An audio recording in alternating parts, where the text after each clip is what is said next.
Let's review the Sales Achievement Predictor, or SalesAP. The Sales Achievement Predictor is a general personality test that gives an overall recommendation to sales. It looks at 18 traits, and the candidate scores for traits that are most correlated with success in a sales role help inform the overall rating at the top.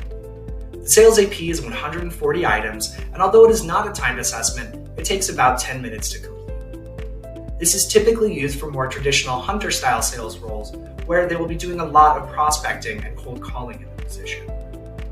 We put the most straightforward information at the top, and then we provide more information for you as you move down the report. The recommendation at the top is really all you need to pay attention to for this report.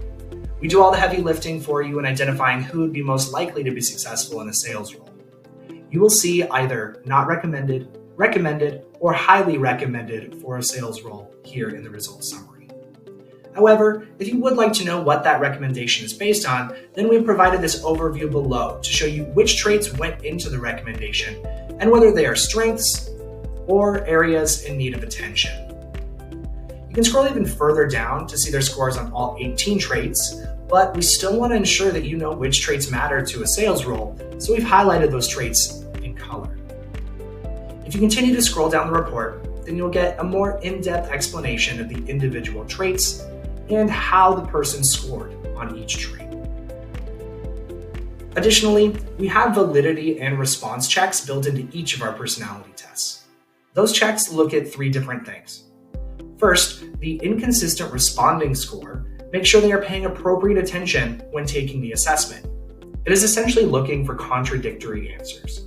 For example, if someone answered in the beginning of the assessment that they are the life of the party and love meeting new people, then they should not answer that they don't really like talking to people at the end of the test. We allow for a couple of contradictory answers, but once the inconsistent responding scale is greater than 5, then we invalidate the test.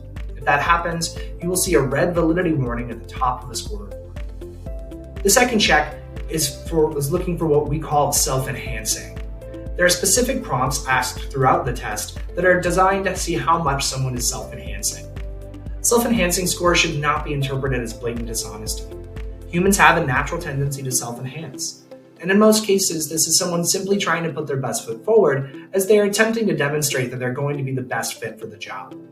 The system will automatically adjust percentile rankings on individual traits when someone is overtly self-enhancing, so generally, we don't suggest putting too much focus on this one score. Our suggestion will always be to put the majority of your focus on the overall rating at the top of the report. The final check looks at someone's self-critical score, or the degree to which an individual might have been more self-critical on the presentation of their self.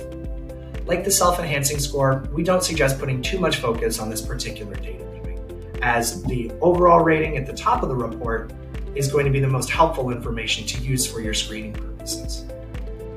This concludes our overview of the Sales Achievement Predictor. Thank you for your time.